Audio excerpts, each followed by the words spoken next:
Olá, amigos do canal Redemptores Mar. Sejam muito bem-vindos. É muito bom recebê-los em nosso canal. Pedimos que se inscrevam e cliquem o seu joinha para ajudar-nos em nosso objetivo de levar a todos um melhor conhecimento das Escrituras. Uma das figuras de Jesus Cristo mais conhecida é a do bom pastor. No seu evangelho, São João relata como Jesus mesmo se identificou como o bom pastor e falou das suas ovelhas, que em última análise somos todos nós. A passagem é de João, capítulo 10, versículos 1 a 10. Ouçamos. Naquele tempo, disse Jesus: em verdade vos digo, quem não entra no redil das ovelhas pela porta, mas sobe por outro lugar, é ladrão e assaltante. Quem entra pela porta é o pastor das ovelhas. A esse o porteiro abre e as ovelhas escutam a sua voz. Ele chama as ovelhas pelo nome e as conduz para fora. E depois de fazer sair todas as que são suas, caminha à sua frente e as ovelhas o seguem, porque conhecem a sua voz. Mas não seguem um estranho, antes fogem dele, porque não conhecem a voz dos estranhos. Jesus contou-lhes esta parábola, mas eles não entenderam o que ele queria dizer.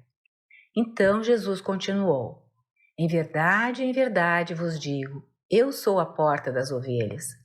Todos aqueles que vieram antes de mim são ladrões e assaltantes, mas as ovelhas não os escutaram. Eu sou a porta. Quem entrar por mim será salvo. Entrará e sairá e encontrará pastagem. O ladrão só vem para roubar, matar e destruir. Eu vim para que tenham vida e a tenham em abundância. Comecemos observando que nessas passagens do Evangelho de João, Jesus faz comparações que vão além das simples parábolas. Nas parábolas, Jesus compara uma coisa a outra, normalmente ao reino de Deus. Aqui em João, na verdade, as traduções corretas do grego falam em parimê. Também há uma comparação, mas a metáfora é mais elaborada, mais simbólica e figurativa. Cada uma das imagens tem um significado particular e de mistério. A primeira imagem que Jesus usa nesta passagem de João é a do redil. Segundo fontes antigas, o redil é uma pequena área limitada por uma barreira de pedra, natural ou não. Às vezes ficava até no meio de uma vila. O redil era usado para manter os rebanhos de ovelhas seguros durante a noite. Tinha uma única entrada ou portão. Assim, o pastor levava as ovelhas para lá, fechava o portão e havia um servo, um criado, um porteiro que cuidava do rebanho contra os possíveis estranhos, assaltantes, ladrões, porque as ovelhas eram uma commodity preciosa no mundo oriental antigo. Eram vitais para a sociedade israelita antiga. No dia seguinte, o pastor vinha buscar as suas ovelhas e as chamava pelo nome, de modo que mesmo que as ovelhas estivessem junto às de outros pastores, conheciam sua voz como a do seu pastor e o acompanhavam. São João conta como, apesar de a imagem ser típica do mundo do tempo de Jesus, quem o está ouvindo não entende a que ou a quem ele está aplicando essa sua figura. Ele percebe que deve ser mais explícito e afirma que, em verdade, ele é a porta, o portão, pelos quais entram ou saem as ovelhas. E acrescenta que aqueles que vieram antes dele eram ladrões, mas as ovelhas não os ouviram. Todavia, quem o ouvir será salvo, encontrará boa pastagem.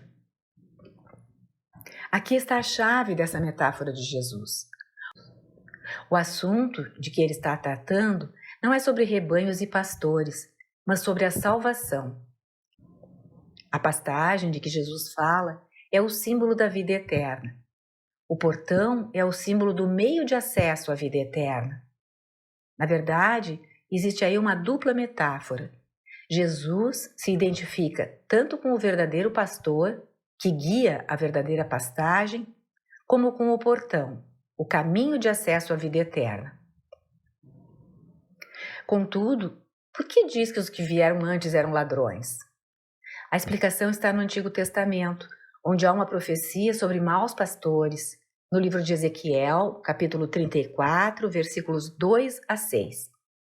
O profeta fala contra os líderes injustos de Israel, principalmente os sacerdotes que se corromperam, e os compara a pastores que estavam alimentando a si mesmos. Comiam do melhor, vestiam do melhor, abatiam os animais gordos e não alimentavam os rebanhos que lhes eram confiados. Não cuidavam das ovelhas fracas, doentes, feridas. Não procuravam aquelas extraviadas e perdidas. Tratavam delas com aspereza. Na verdade, as maltratavam. Elas foram então dispersadas pelas montanhas em todo o mundo, porque não havia um pastor para cuidar delas, e tornaram-se alimentos dos animais selvagens. À luz desta passagem do livro de Ezequiel, podemos compreender por que Jesus diz que os que vieram antes dele eram ladrões. Ele falava dos líderes de Israel e vem explicar que ele é o pastor autêntico, verdadeiro, que cuidará da salvação das ovelhas, guiando-as às boas pastagens, ou seja, à vida eterna. Porém, aqui também temos um problema. Jesus refere a si mesmo não só como o bom pastor, mas também como o portão para a vida eterna. E no mesmo capítulo 34 de Ezequiel, o profeta segue descrevendo o futuro Messias esperado por Israel e o próprio Deus. Segundo Ezequiel, assim diz o Senhor: eu mesmo vou buscar as minhas ovelhas, vou resgatá-las de todos os lugares onde foram dispersas, num dia de nuvens e densa escuridão. A profecia de Ezequiel diz que, embora o povo de Israel tenha sido espalhado entre os gentios por causa dos maus líderes que o conduzia, um dia Deus chamaria suas ovelhas e as reuniria dos 4 cantos da terra, proporcionando-lhes boas e verdejantes pastagens. Era a imagem da vida eterna em Ezequiel, e agora Jesus a aplica a si mesmo. Mas o que seria aquele dia de nuvens e escuridão? Se buscarmos os evangelhos, veremos que o dia em que houve nuvens e a escuridão desceu sobre a terra foi o dia e a hora da crucifixão de Jesus. Portanto, é dessa forma que ele salvará as suas ovelhas. É o que Pedro refere, por exemplo, no livro dos Atos dos Apóstolos. Depois da vinda do Espírito Santo, Pedro sai à rua e começa a pregar, dirigindo-se aos judeus ali presentes e a muitos outros de outros povos. E proclama que todo Israel saiba que Deus fez de Jesus, que eles crucificaram, Senhor e Cristo. É dessa forma que Cristo veio salvar. Aqui podemos entrar num outro ponto, fazendo um parêntese. A Escritura narra que essas palavras de Pedro atingiram profundamente muitos corações, de modo que os apóstolos foram questionados pelos ouvintes sobre o que era preciso fazer para se salvarem. Pedro chama aquelas pessoas ao arrependimento. E é interessante que os chama ainda aos sacramentos, ao batismo em nome de Jesus, para o perdão dos pecados e para receberem também eles o dom do Espírito Santo. Então, Pedro conclui dizendo que a promessa era para aqueles que estavam ouvindo e ainda para seus filhos, descendentes e todos os que viessem a ouvir as palavras de Cristo.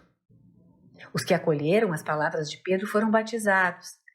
Mais de 3.000 pessoas, diz a Bíblia. Isso mostra para nós como Pedro já entendia o batismo como um sacramento.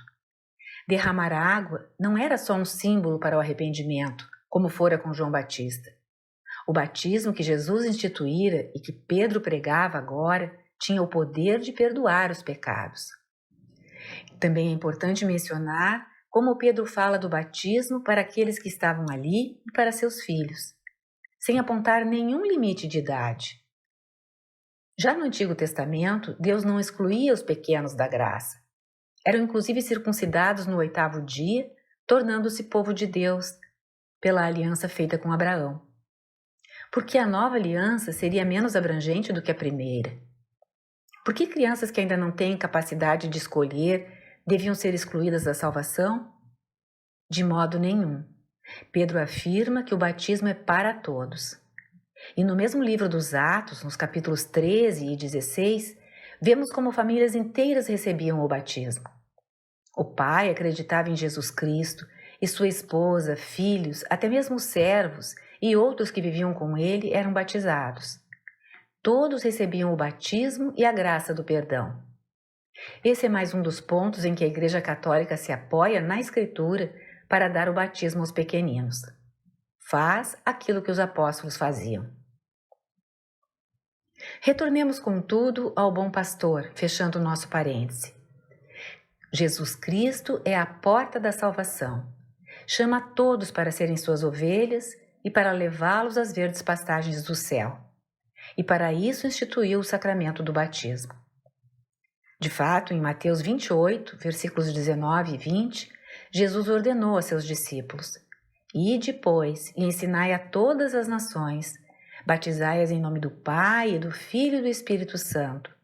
Ensinai-as a observar tudo o que vos prescrevi. Eis que estou convosco todos os dias até o fim do mundo.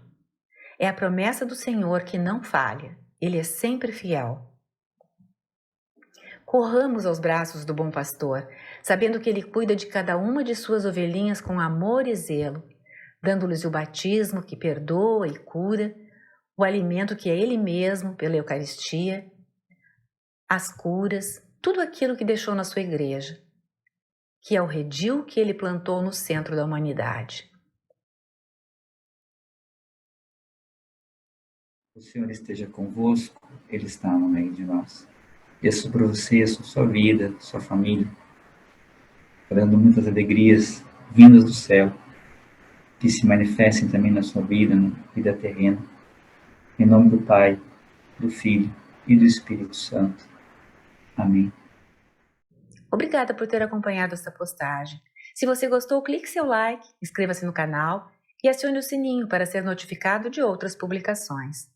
Não deixe de conferir as nossas playlists, feitas com muito cuidado para cada um de nossos visitantes e membros.